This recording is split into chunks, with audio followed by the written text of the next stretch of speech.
Welcome to the Ask the R podcast, where this week we are going to be looking at some listeners' questions and answers.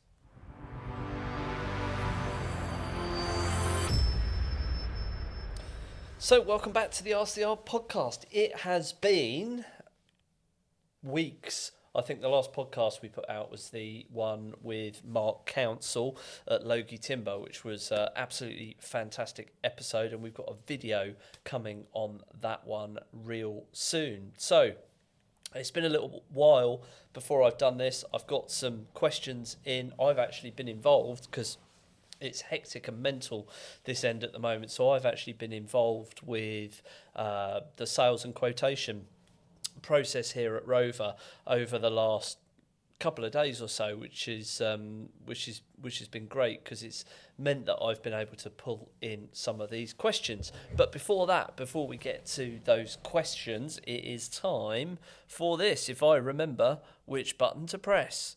It's time for You Couldn't Plan It, the feature where me and my team have scoured the internet for stupid, silly and downright infuriating planning related facts. Let's go. So this was actually a bit of a struggle this week to find anything that was particularly interesting, and one would argue that this isn't particularly interesting, but there we go.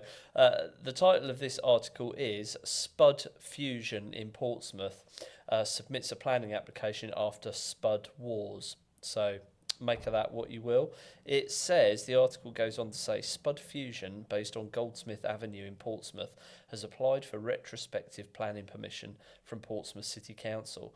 The business has been operating since 2025, selling loaded jacket potatoes. There's a photo here in the article, they look very good. Originally launched as Spud Father before rebranding and sparking what social media dubbed as Spud Wars.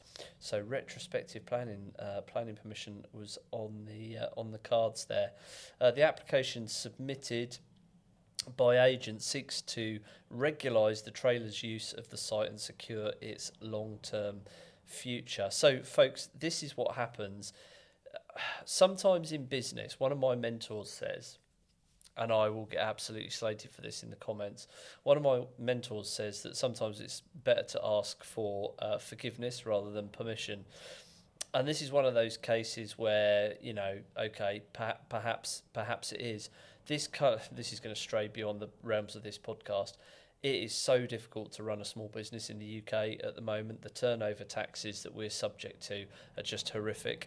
I was speaking to a friend of mine yesterday who I was doing some AI consultancy for, and their business rates have gone from 13,000 a year on the rateable value to 140,000. How are you supposed to find that money? And remember, that comes before profit. So it's very, very difficult, which is why small businesses are tempted to take risks like this. But unfortunately, it is a risk, because if he doesn't get retrospective planning permission for this business, that's it, it's gone. He's going to have to go and find something else. Luckily, being a hot food trailer, it does mean that obviously he can up sticks and move somewhere else. So that was that. Right, let's have a look. Let's get into some questions, if I can find them. What have I done with them? Let's have a look. Oh, I know where they are. This makes for fantastic radio, doesn't it? There we go. What have we got here? Sophie. So, Sophie, this is one I was dealing with yesterday, actually. She says, when do I actually need a tree survey before submitting a planning application? Is it always required or only in certain situations? So in theory, Sophie, if there are trees on or adjacent to the red line boundary of your development site, then you are going to need a tree survey. Now, sometimes it does sneak through. Sometimes these applications do sneak through.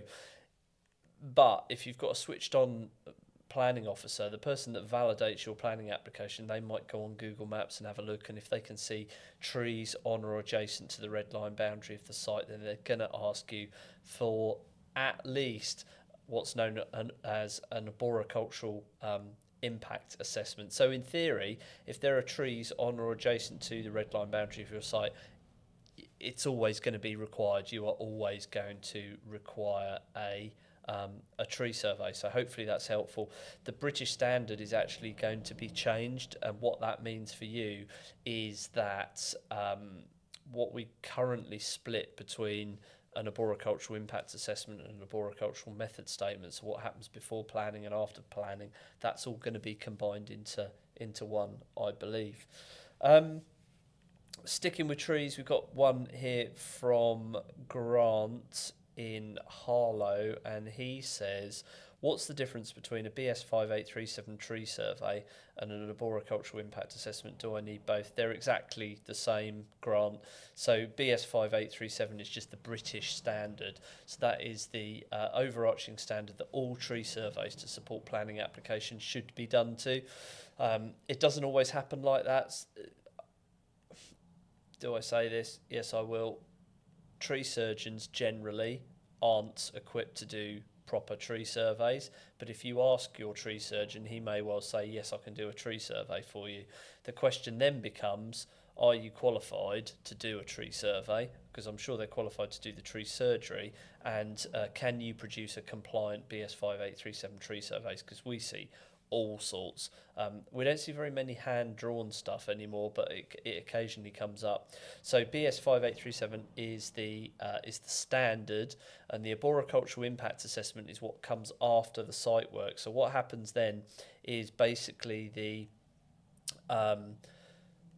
the tree surveyor will collect all the data on the trees. That information will be applied to a 2D plan, and then they'll cross-reference the constraints of the trees. So that means their branches and their roots below ground. That will be cross-referenced against your design to see whether the two things can interact, essentially. So that's what that is all about, an impact assessment, essentially, a tree impact assessment.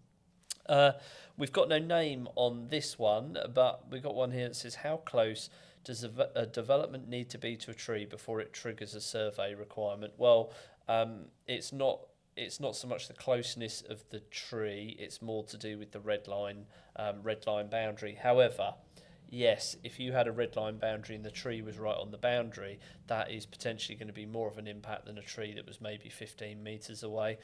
I would suggest 12 to 15 metres from the centre point of the tree is probably a good place to be thinking. But the way it actually works is that the root protection area, so the distance that the constraint of that tree extends out into the development site, is based on a measurement taken on the stem, on the trunk of the tree. It's called DBH, or diameter at breast height. So really, you need an arboricultural consultant to advise you with that. It's not, I can't give you a figure and say, if your tree's 10 metres away from your house, you're not going to have to worry about it, because it depends on the size of the tree, the species, the ground conditions, etc. If it's concrete between the tree and where you want to build, then it may be less likely that there's roots going to be there, but you still need a consultant to help you out with that one. Connor here from Northern Ireland, which is interesting because we don't work in Northern Ireland. We do occasionally get inquiries from Northern Ireland, though. He says, sticking with trees, can a tree with a tree preservation order automatically block a planning application, or is there a way around it? If only we had £1 for every time this one comes up. Tree preservation orders. So a tree preservation order, for those of you that don't know, is a statutory designation. It's a legal designation that is put onto trees or groups of trees. For a tree to have a tree preservation order on it, it basically has to be of fairly significant amenity and landscape value. If it hasn't got that, if it's not contributing, if it's not a significant tree and it's not contributing landscape and amenity value, then it's probably that they can't put a TPO on it. The local authority can't put a TPO on it. Tree preservation orders can be overridden by full planning consent. So if you get full planning consent and you show a TPO protected tree is being removed to facilitate the development, your planning consent will override the TPO. However, as part of the assessment process, when the tree officer is looking at it, he'll go, is this justified? So if you've got a beautiful oak tree, beech tree, Atlantic blue cedar, something, a fantastic specimen, and you're saying, I need to remove that because, you know, I want to put an extension on my house or whatever, there's a good chance that that's going to get refused. If the tree isn't of particularly high quality, but it's got a TPO on it, then what they'll look for is a replacement tree or a number of replacement trees. I think it's 3 for 1. Don't quote me on that, but that's what you're looking at. If you've got a particular scenario there, Connor, then what is best to do is to probably book a call with our lead consultant Peter, and he can walk you through that and help you with it. And last one for today. So this one again, no name. How long a tree and ecology survey report's valid for? Can I use one that was done 2 years ago? Well, this comes up all the time, doesn't it? Whoops. That's a big bang on there. So let's talk about tree surveys first. So the validity period of a tree survey is generally 2 years. If nothing major has changed on site, any arboricultural consultancy worth its salt should be able to just do a quick desktop check and a quick desktop update, but it depends on the complexity of the site.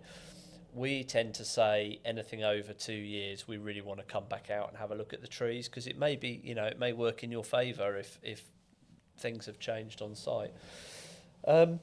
Ecology surveys is very different. So the Industry Trade Association for Ecology, SIEM, what they do is they put out guidelines. So various different surveys have different guidelines, but generally you're looking at anything over a year to 18 months is going to need another site visit, I'm afraid. If it is a protected species survey, then that protected species survey is generally only valid for the season that the data was collected on, unless under exceptional circumstances. Sometimes you might get a decision notice through which says, you know, it's a fairly simple site, we don't feel that necessarily a great deal has changed, but what we'd like you to do is have an updated survey as a planning condition. We see that from time to time.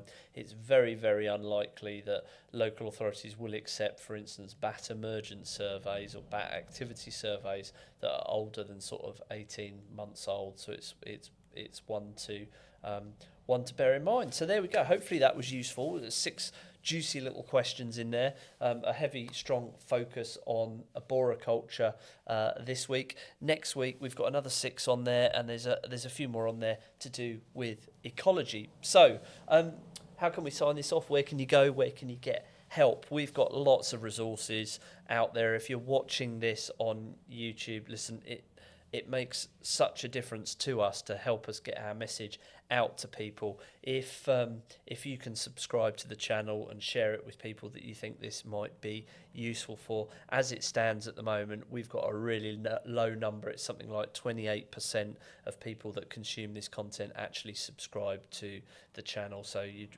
really help us out if you could do that, and then you're going to get served some of the longer form videos that we produce that will help you get your planning back on track. And we've got a number of free resources on our website at rover-group.co.uk. There's all sorts of free books on there that you can get access to, which will help you get your planning back on track. And advice is free.